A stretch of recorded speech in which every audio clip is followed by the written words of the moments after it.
Alright, in today's video you will learn how major and minor scale control emotions in your music.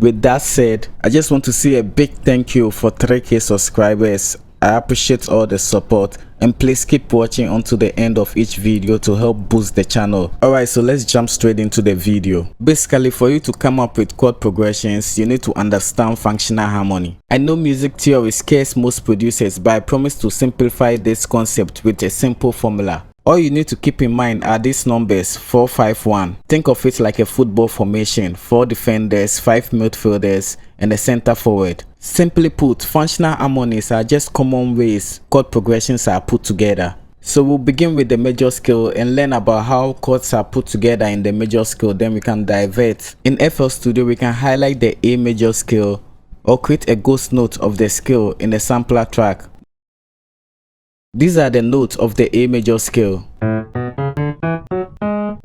They are progressively labeled by numbers called their degrees. And these are their respective names of their degrees. You don't really have to memorize these names. Alright, what we can do next is build chords on each of the degree. So with the scale highlighted, you just skip a note in the scale, select the next, and then skip another note. Alright, back to our football formation, the 4-5-1. The basic idea of functional harmony is that most common chord progression follows this pattern.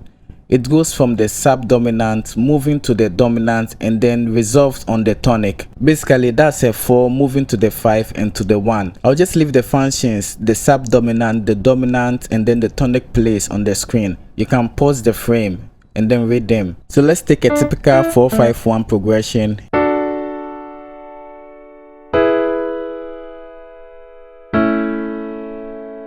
You can invert them to have a nice voicing of the progression.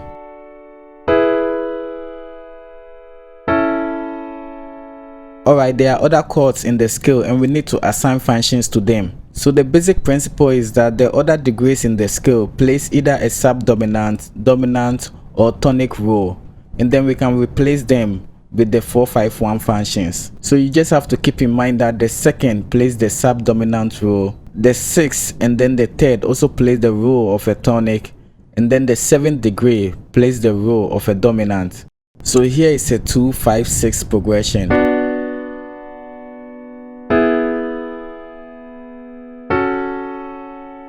It just follows the basic concept of the subdominant going to the dominant and then to the tonic. Or let's make this progression a 4-7-3. It just follows the same function.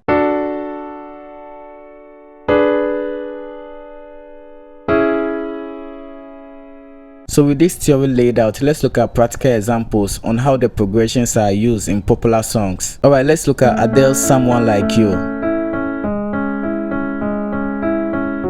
It's in the key of A major.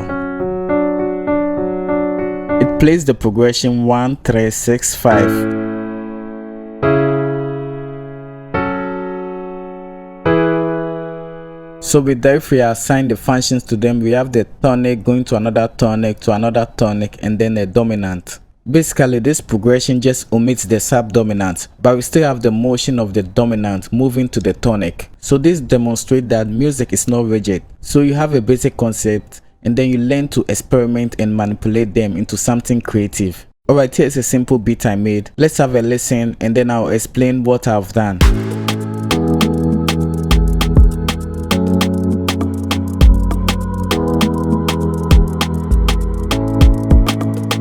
The key is A major, and then the progression we have the 5-6-5-1.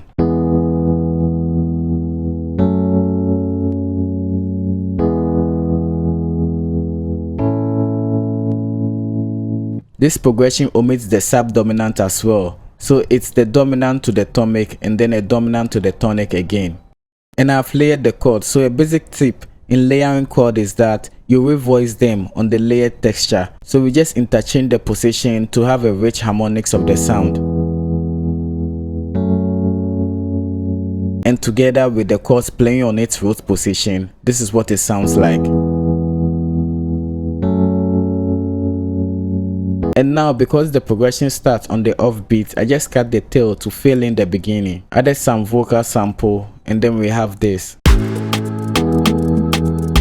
Alright, we can look at the minor scale and how it differs from the major scale. We'll just focus on the natural minor scale, the natural minor Aeolian. Alright, so let's select all the degrees of the minor scale and assign functions to them. So with the minor scale, we assign same functions, but we consider the dominant as a weak dominance because it doesn't have a strong sense of resolution when it resolves on the tonic first. And then the 6th degree will become a subdominant. Now let's look at some examples in progression. Here is the 4-5-1 in a minor scale.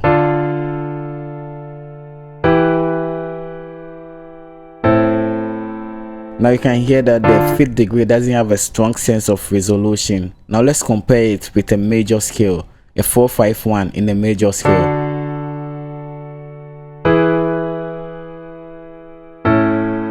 You hear that? You get that strong sense of resolution from the dominant to the tonic first.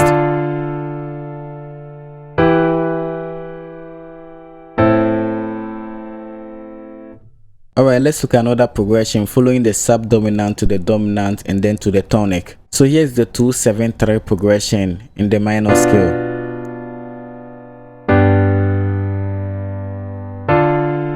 So the 2 is considered as a subdominant, and then the 7th will be a weak dominant, and then to the tonic 3rd. So you get this dark feel, you don't really have a strong sense of resolution. Now let's look at a practical example in the context of a beat. Let's have a listen.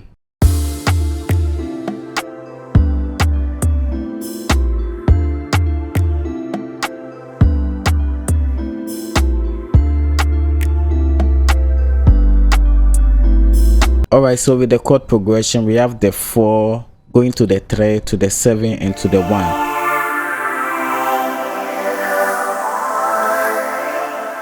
For its basic function, we have the subdominant going to the tonic and then the dominant going to the tonic. Although these deviate from our 4-5-1, the subdominant going to the dominant and then to the tonic, we still have the motion of the dominant going to the tonic, that's the 7th going to the 1. And then we have creatively added the tonic 3rd in between the 4th and then the 7th. Anyways, rules are meant to be broken. There's no such thing like rules in music. They are just guidelines to aid navigate the musical world. Like I said earlier, I like to revoice the layered progression. Added a simple counter melody.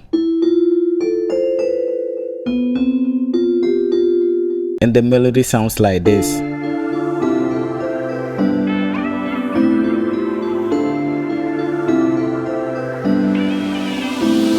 And in the context of a beat, here's what it sounds like. Like always, thanks for watching and see you in the next one.